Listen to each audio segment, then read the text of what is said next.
యొక్క స్వామివారిని మనం చూసినట్లయితే మనకి రాయి మీద ఆకృతి రూపంలో స్వామివారు వెలియడం జరిగిందండి. మీరు చూసినట్లయితే ఇక్కడ శంఖాకృతి శంఖము.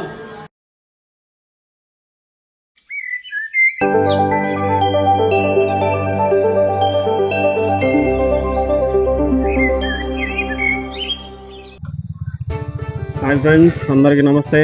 ఇప్పుడైతే మనం మెట్టగుట్ట శ్రీ వెంకటేశ్వర స్వామి టెంపుల్ దగ్గరికి అయితే వచ్చామన్నమాట.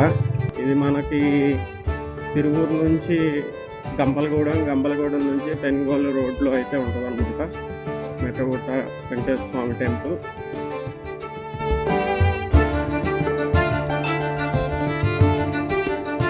ఈ టెంపుల్కి అయితే ఎప్పుడు చూస్తూ ఉంటాం కానీ నెమలి వెళ్ళేటప్పుడు మెట్టగుట్ట వెంకటేశ్వర స్వామి టెంపుల్ అంటారు కానీ ఇంతవరకు ఎప్పుడు వెళ్ళలేదు. ఫస్ట్ టైం అయితే ఇప్పుడు వెళ్తున్నాం అనమాట. నరసింహస్వామి టెంపుల్ వీడియో అయితే చాలా బాగుందని కొంతమంది చెప్పారు. థ్యాంక్స్ అండి, అందరికీ థ్యాంక్ యూ. మీ సపోర్ట్ ఇలాగే ఉండాలి నాకైతే. ఇది టెంపుల్ మెట్టగుట్ట దేవస్థానం.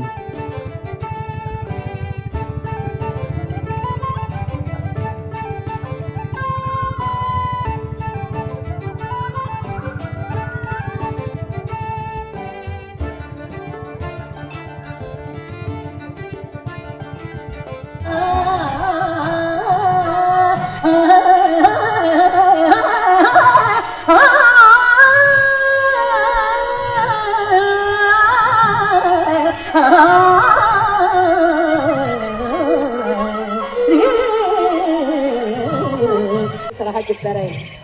నారదుడు బాధపడి మీకంత బాధ కలిగించి నేను ఇక్కడ ఉండి మీకు మరి అయ్యో నేను ఉరికినే అన్నానండి. ఇలా రండి, మాకు వచ్చిన గొడవ చెప్తున్నాను రండి నారద. అసలు మా వారికి నేను కనుక మీరు మెచ్చిన ఒక్క పతివ్రత కథ చెప్పండి అన్నాను. అంతే నారద. ఆ మాటకు మా వారు ఏమన్నారో తెలుసా? పార్వతే, నిన్ను మించిన పతివ్రత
అదర్థాయో సిద్ధతనో విభిన్న పిదంగణం శక్తిస్య వసూర్మే గోవాకి మాధుకే జస్వనః అష్టాశ్రాధ్యాతే ఏకశరాశిరా సత్రమానే గోవనే సత్యనా సమాసః సాంద్రియా వసూర్వైమాంసా ఏకశంకమే గోవాకి సత్యైతాయో సాంద్రియో నమామి జ్ఞానదీనామం పర్యతం అర్జునగ్న ఆగని క్రియా భావైమాలయం తత్రావిద్య జ్ఞానిక విధి జ్ఞానలోకే లక్ష్మీ రామకృష్ణయా విర్వాసవదో ఉన్నదాతే హరి ఓం ఆధారి రాజాని ప్రసయ్య వాణి నమో వయం వై శ్రవణాయ తమహే రేఖా మార్గమస్యం కావేశ్వరై శ్రవణనాథు ఉభయాయ వై శ్రవణాయ మహారాజాయ నమః ఓం తద్బ్రహ్మ ఓం తద్వాయు ఓం ప్రాత్మ ఓం తత్సత్యం ఓం తత్సర్వం ఓం తత్ప్రణవః ఓం యజ్ఞస్వం వైష్ణవస్వం ఇంద్రస్వం రుద్రస్వం విష్ణుస్వం బ్రహ్మస్వం ప్రజాపతి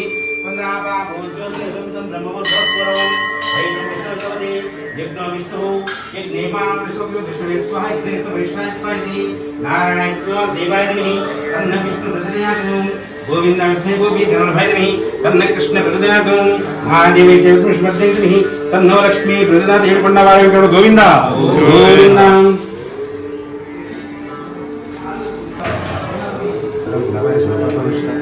आजम प्रायश्चित्तं नासकान् भवमस्ताति क्षणेकृष्णं धनपतिं प्रपादा सक्षत्रमाक्षत्ररामस्य भयाग्नमग्नमलकृष्णे अस्मदाचार्यन्तां वन्दे गुरुपरम्परां नान्वयं देवन्नेमस्फटिकां प्रतिमाधां सविद्यां हैग्रोवास्महे భక్తవాసులకు మనవి మన పెనుగోలు మెట్టగుట్ట ప్రాంతం నందు వెలిసినటువంటి శ్రీ శేషాచల శ్రీనివాస స్వామి వారు దాపు 90 సంవత్సరాలుగా ఈ యొక్క గుట్టందు శంఖ చక్ర నామసహితమైనటువంటి శేషుడి రూపంలో ఇక్కడ వెలిసి భక్తులకు కోరేటువంటి కోరికలు ఏవైతే ఉన్నాయో అవన్నీ కూడా నెరవేరుస్తూ చాలా విషయంగా వెలిసినటువంటి స్వామివారు ఈ యొక్క స్వామివారిని మనం చూసినట్లయితే మనకి రాయి మీద ఆకృతి రూపంలో స్వామివారు వెలియడం జరిగిందండి. మీరు చూసినట్లయితే ఇక్కడ శంఖాకృతి, శంఖము, చక్రాకృతి, చక్రంలో ఒక గాయ కూడా ఉంటుంది, నామము, కింద నోరు, పైన శేషుడు ఉంటాడు. అందుకే స్వామిని భక్తులను కూడా శేషాచల శ్రీనివాసగా భావిస్తూ ఉంటారు. చాలా విషయం స్వామివారు ఎన్నో క్షేత్రాలతోటి సారూప్యత ఉన్నటువంటి స్వామివారు మన స్వామివారు. ఏ విధంగా అంటే మనకి ఈ యొక్క కలియుగ ప్రత్యక్ష దైవమైనటువంటి వెంకటేశ్వర స్వామివారు భూమి మీదకి రావడానికి ముఖ్య కారణమైనటువంటిది ఆ యొక్క లక్ష్మీవారు వైకుంఠం నుండి వెడలి కొల్హాపూర్ నందు రావడం వల్ల. ఆ కొల్హాపూర్లో అమ్మవారు పడవ దిక్కుగా ఉంటారు, మన స్వామివారు కూడా పడవ దిక్కుగా కొలువై ఉన్నారు. అదేవిధంగా ద్వారకా తిరుమలలో చూసినట్లయితే కనుక కింద స్వామివారు వెలసిన స్వామివారు, వెనకాల స్వామివారు మనకి ప్రతిష్ఠించిన స్వామివారు. ఇక్కడ కూడా కింద స్వామివారు వెలసిన స్వామివారు, వెనకాల స్వామివారు ప్రతిష్ఠించిన స్వామివారు. అదేవిధంగా ప్రతి శుక్రవారం కూడా స్వామివారికి అభిషేకం నిర్వహించి చుట్టూతా కూడా చంద్రోత్సవ కార్యక్రమాన్ని నిర్వహించడం జరుగుతుంది. ఇంకా అనేక క్షేత్రాలలో మనకి సారూప్యత ఉన్నదనడానికి కారణం మనకి ఎంతోమంది భక్తులు ఇక్కడికి వచ్చి 7 వారాలు, వారానికి 7 గిరిప్రదక్షిణలు చొప్పున చేసుకొని 2-3 వారాల్లోనే తమ యొక్క కోరికలను ఎంతోమంది నెరవేర్చుకున్న వారు ఇక్కడ మనకి కనబడుతూ ఉంటారు. ప్రతి శనివారం కూడా ఉదయాన్నే 6 గంటలకల్లా వచ్చి ఎంతోమంది గిరిప్రదక్షిణ కార్యక్రమాన్ని చేసి తమ కోరికలను నెరవేర్చుకుంటూ ఉన్నటువంటి పరిస్థితి మనం ఇక్కడ గమనించవచ్చు. అదేవిధంగా స్వామివారు గత 30 సంవత్సరాలుగా ఈ యొక్క దేవాలయం అభివృద్ధి పదంలో ఉన్నది. అదేవిధంగా స్వామివారికి భక్తుల సహకారంతో ఎన్నో నిత్య కైంకర్యాలు, మాస కైంకర్యాలు, సంవత్సర కైంకర్యాలు నిర్వహించబడుతున్నాయి. వైశాఖ మాసంలో బ్రహ్మోత్సవాలను కూడా నిర్వహించబోతున్నాము. కావున భక్తులందరూ కూడా స్వామివారి దేవాలయానికి వచ్చేసి స్వామివారి దర్శించుకొని స్వామివారి కృపకు పాత్రవలసిందిగా తెలియపరుస్తున్నాం. జై శ్రీమన్నారాయణ. గోవింద గోవింద.